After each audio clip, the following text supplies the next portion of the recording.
बघू शकता तुम्ही अजितदादांचं विमान कसं कोसळलं आहे नाही काय.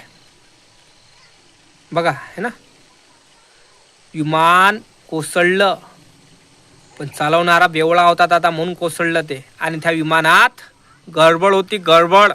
अजितदादाचा खून केला, त्यांचा घात झाला, त्यांचा अपघात नाही झाला. आणि करणारा कोण आहे? VSR कंपनीचा मालक. आणि भारतातून पयाला लेखाचा आता दुसऱ्या देशात गेला का आपल्या त्याच्या मागे CID CBI लागले म्हणून.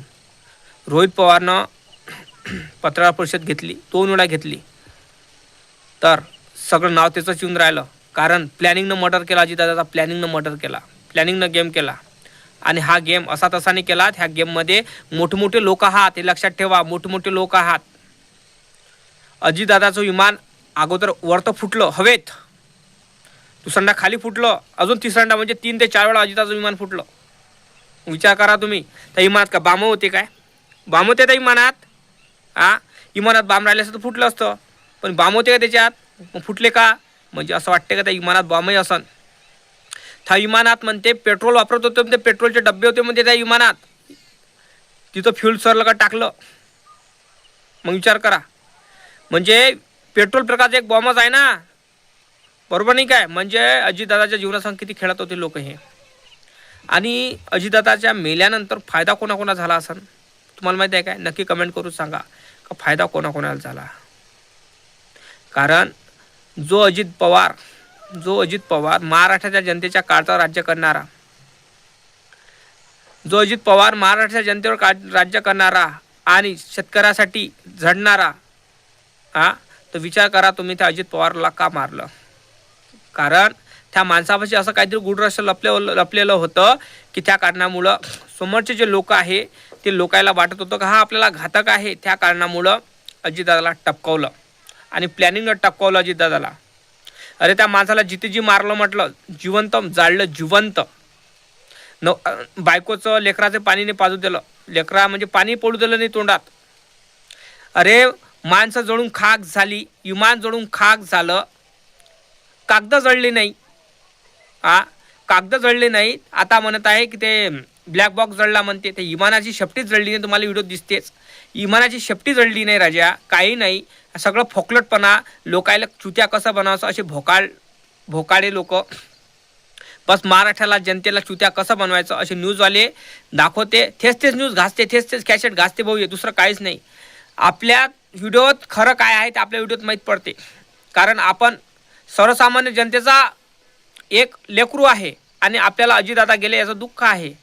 अरे बारामतीच्या जनतेला विचारून बघा दुःख काय आहे अजितदादा गेल्याचं, तेच सांगन. अरे ते तर म्हणत आहे की अजितदादा मेले नाही, जिवंत आहे.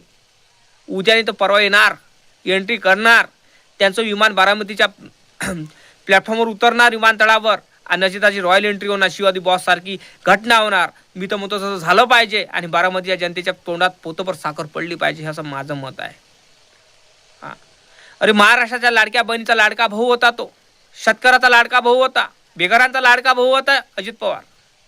आणि अजित पवारला टपवून टाकलं, मारलं.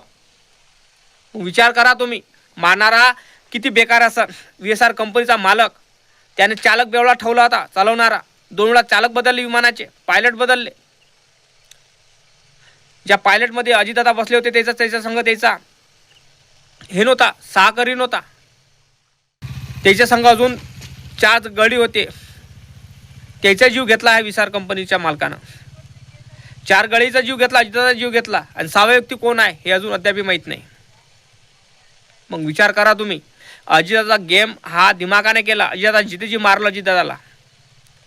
आणि मला सांगा, ब्लॅक बॉक्स अगोदर म्हणे ब्लॅक बॉक्स भेटला म्हणे, चौकशी चालू आहे, बाहेर देशात पाठवला. मग सांगितलं ब्लॅक बॉक्स जळला म्हणे. अचानक कसं ब्लॅक बॉक्स कसा जळला? तुम्ही अगोदर सांगून आले ब्लॅक बॉक्स चांगला आहे, आता ब्लॅक बॉक्सची माहिती पुऱ्या महाराष्ट्राच्या जनतेला माहीत पडणार बा. अजून काहीच नाही, कायच्यात काहीच नाही. मग सांगा, जनतेपासून काहीतरी लपवण्याचा प्रयत्न चालू आहे महाराष्ट्रातल्या जनतेनं. तुम्हाला आता सांगतो, अजितदादाचा गेम करणारा हा सापडणार नाही. आणि अजितदादा गेम करणारा अलता भलता माणूस नाही आहे. 1 लोक नाही आहे, 2 लोक नाही आहे, लय लोक आहे त्याच्यात. शातीर लोक आहे की अजितदादा जीव घेणारा. कारण हा प्लॅनिंगनं गेम केला आणि हा प्लॅनिंगनं गेम केलेले असे दिसत नाही. मुंडे साहेबांचा तसाच झाला, तुम्हाला माहिती आहे ना. नरेंद्र दाभोळकरचा पण तसंच झाला. हे सापडत नाही.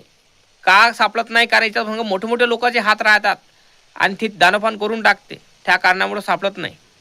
मी काय सांगत आहे तुम्हाला. अरे हे दानोफान करते बातच, कारण याच्या हाती पोलीस आहे, याच्या हाती CBI, याच्या हाती CID, याच्या हाती सगळ्याच गोष्टी याच्या हाती आहे. त्या कारणामुळं अजितदादाचा गेम करणारा सापडणार नाही. सापडला तर VSR कंपनीच्या मालकावर शक येऊन राहिला. सगळी दोरी सुया त्याच्या इकडेच फिरून राहिल्या. पण VSR कंपनीचा मालक पयाला भारत सोडून.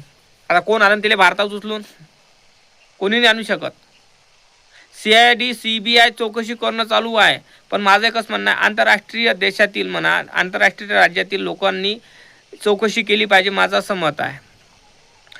मोठमोठ्या लोकांनी चौकशी केली पाहिजे. मोदी साहेबांना आणि गृहमंत्री साहेबांना माझं एकच विनंती आहे की अजितदादाचा खुनी कोण आहे तुम्ही शोध घ्या. कारण तुमच्या हाती सगळ्या गोष्टीचे धागेदोरे आहेत. बरोबर नाही काय? सर्वसामान्य जनता वाट बघत आहे, कधी अजितदादाचा खुनी सापडल, कधी नाही, कधी आम्ही याचा नरडेचा घोट घेऊ. सर्वसामान्य जनतेच्या मनात प्रश्न आता निर्माण झालाय की अजितदादा मेलेच नाही, अजितदादा जिवंत आहे. 90% जनता बोंबलून झाली महाराष्ट्रातली, का अजितदादा जिवंतच आहे म्हणते, मेले नाही. मग सांगा बरं.